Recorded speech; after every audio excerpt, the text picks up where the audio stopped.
Well, he remains one of the nation's shining stars in sport. Bryan Habana is the World Cup-winning Springbok legend and try-scoring machine who's known for his finishing ability and eye for intercepting passes and his electrifying pace. But life today for Bryan Habana is very different from the days on the field. He's a devoted family man. He works fiercely on the Bryan Habana Foundation, and he makes waves through his business, Matchkit.co and Pay Me Now. So I'm thrilled to get some time to catch up with Bryan today. First of all, man, I did say it to you. You're looking very happy and healthy. Yeah, Gareth, thank you very much. Happy, definitely healthy.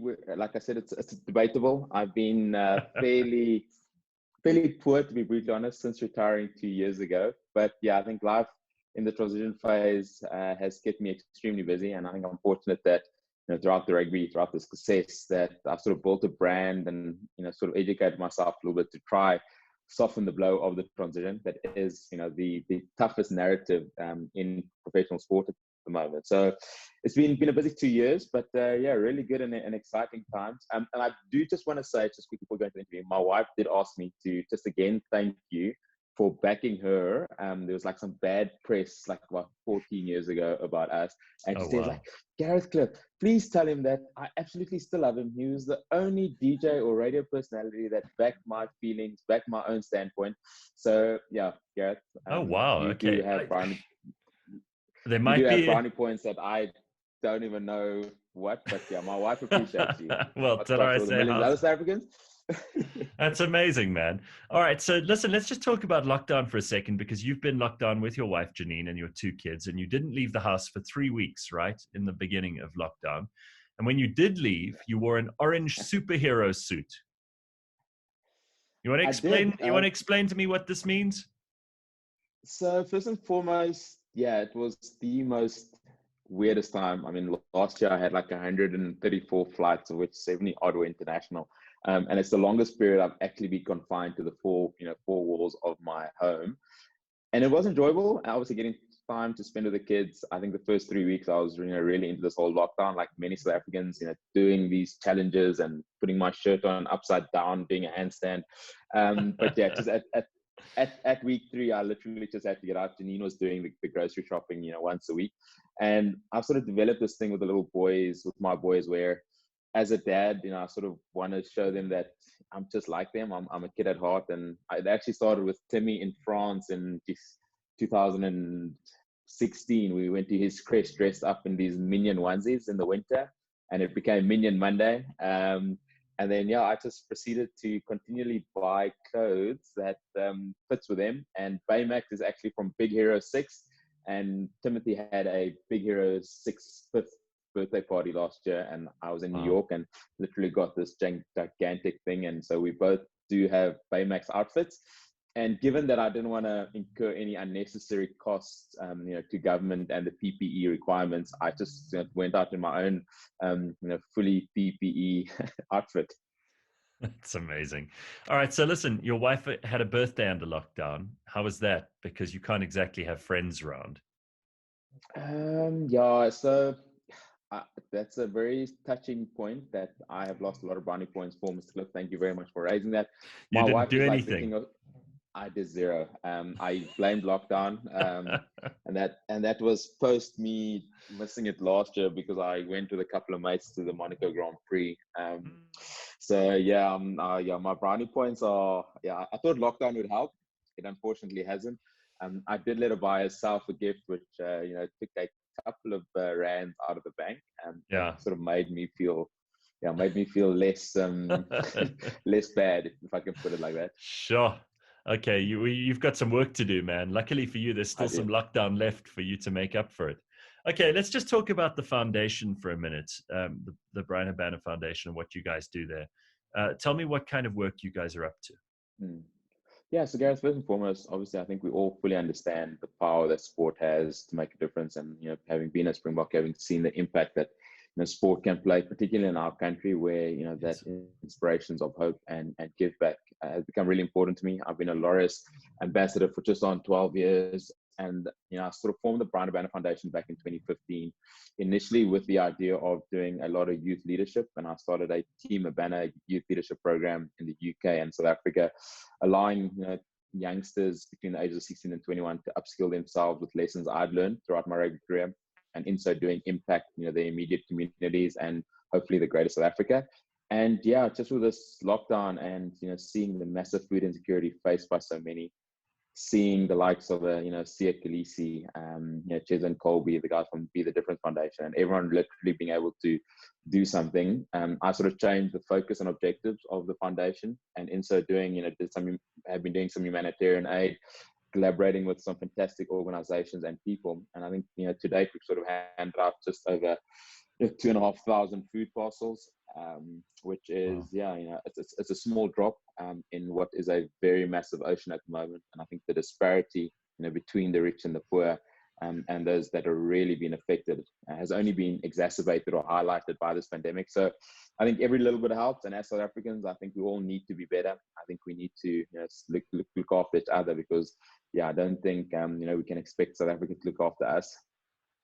But you're speaking about it really from the point of view of what you guys are able to do. But I'm curious about the way that makes you feel, because you go to some of these houses, to some of these schools, and you actually do the handovers yourself.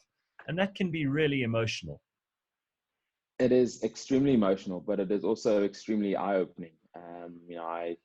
The second week we were doing this, I went into Hangberg in Hart Bay, and literally went to this extremely underprivileged area where a disabled woman, literally had to walk upstairs to get to her shack that was leaking and had holes and, surrounded by sewage. And, on the way up to the shack, we walked past a lady being carried from her shack by two gentlemen.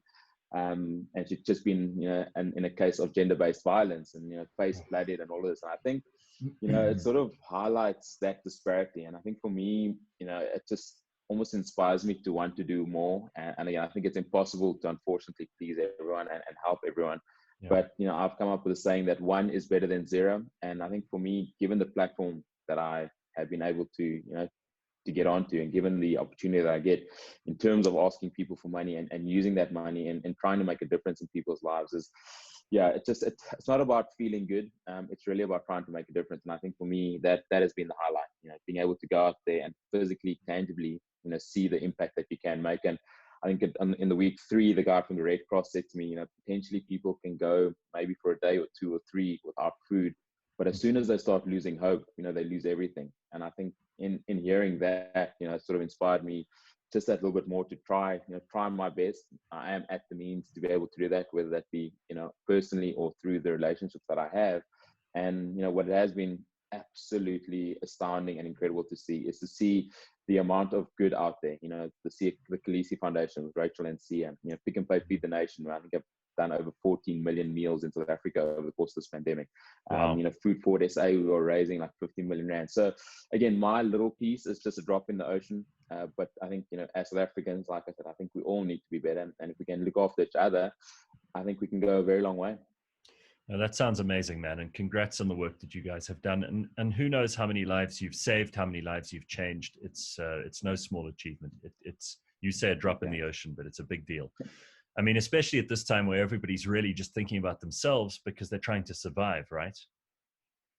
That is so true. And, there's, people in my immediate surroundings that have been so adversely affected by this, have lost jobs, struggling to make ends meet. And you sort of go into those that were in a privileged position in your immediate surroundings, and all of a sudden, you look at those that weren't even close to privilege of any sort. So, it has been unprecedented. No one could have planned for this. I think as South Africans, we were all extremely proud. On that was the Wednesday night when President Ramaphosa, told us we're going to be going into lockdown. But you look at it 14 weeks on, I think the frustration of where we're going as a country is definitely pushing the boundaries in terms of where we are actually going and how frustrated people are getting. Yeah. Also, how many people are just want to get back to work so they can actually put some food on the table?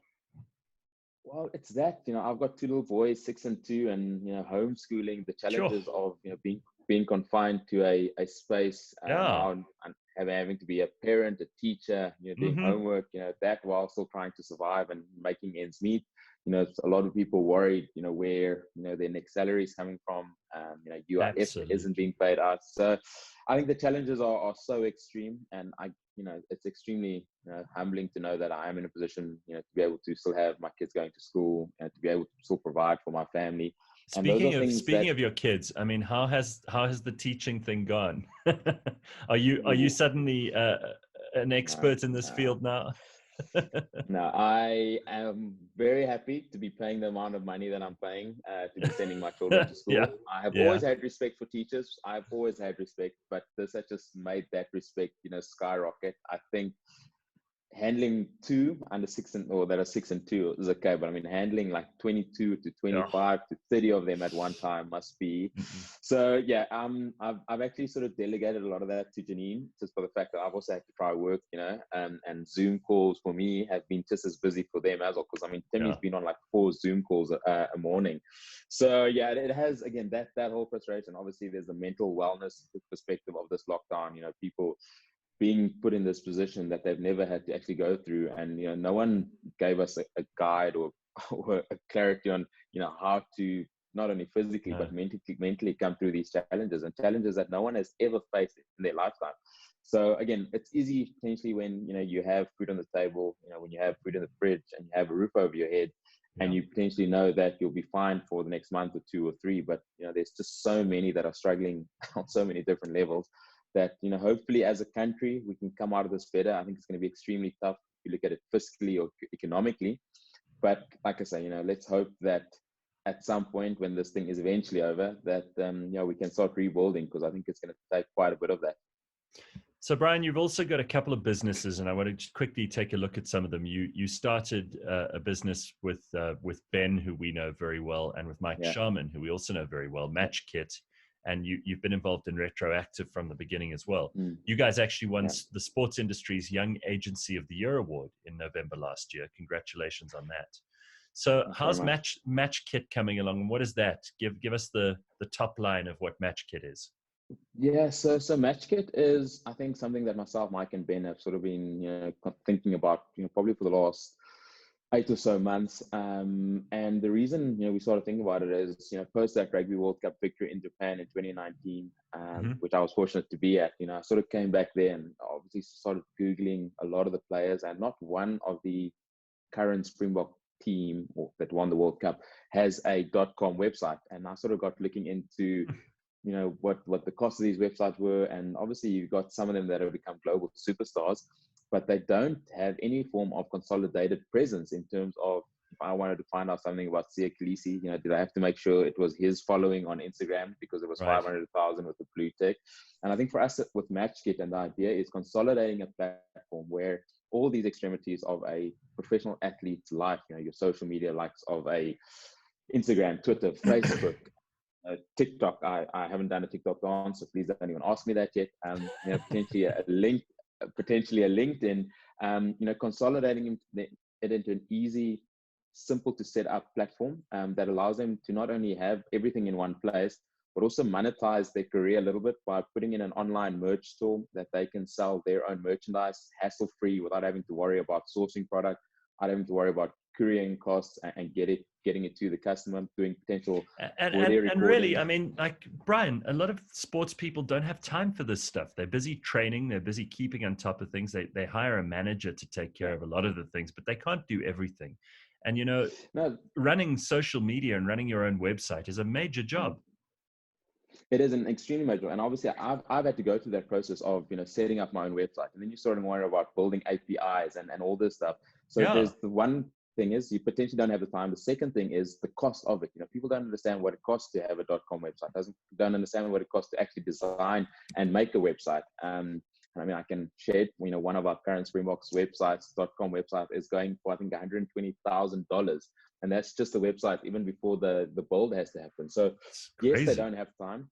So what we're trying to do with Matchkit is give them an easy, simple to use platform that consolidates all their online presence. Because if you don't know if the Bryan Habana or the Sia Khaleesi or the Peter Steph Tutoy is that Peter Steph Tutoy's Instagram account, where do you find that? If you don't know Bryan Habana's agent, for instance, you hopefully maybe send him a message on or DM on Instagram, Yeah. hopefully with him reading that. But if it goes into his inbox because he doesn't follow you, that might never happen. So with Matchkit, we're giving this platform where you can centralize and commercialize those opportunities. Mention your sponsors. In rugby, where you're part of a team sport, you can't stand in a post-match interview and say, "Oh, thanks to Adidas for my boots. Thanks to this supplement company." Yeah. So where do they get their value, right? Yeah. So where do they get their value? So being able to put that on Matchkit.go, allow the profiles of those specific sponsors to be directed straight through to the sponsor's website, and give visibility. All of a sudden, you're asking to post unauthentic things on your social media profiles to promote a sponsor or partner.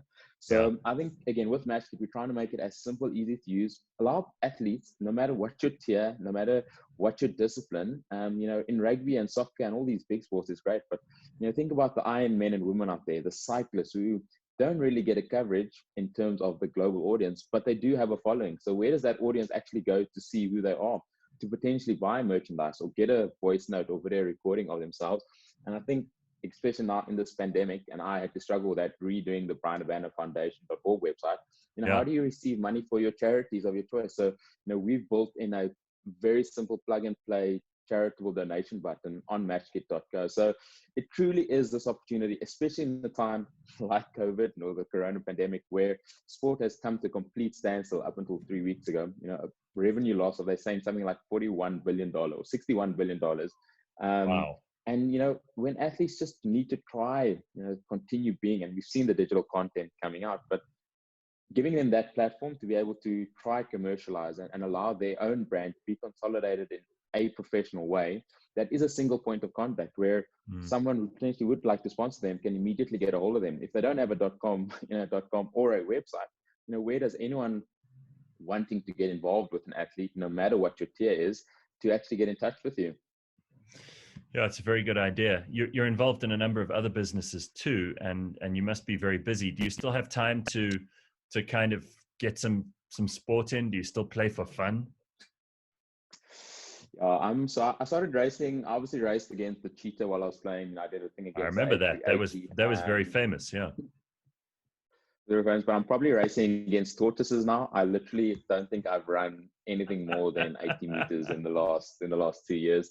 I've got a watt bike in the house that I sporadically do use. Yeah. But yeah, no, Gareth, I've been really poor, to be brutally honest. I'm grateful also for a bit of space in the garden that you can play around with with the kids. But the stationary swing ball isn't really making me extremely active, or putting me on a fitness level to take part in any form of epic Cape August, whatever that is. So I've actually had to say no to all of those things, but I don't want to embarrass myself at all.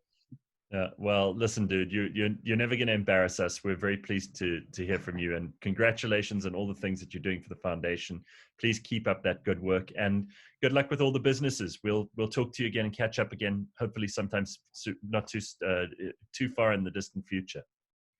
Yeah, thanks, Gareth. And obviously for you and your team, thanks for giving the airwaves some cool insights, and looking forward to catching up in the near future. Thank you, dude. Nice to see you.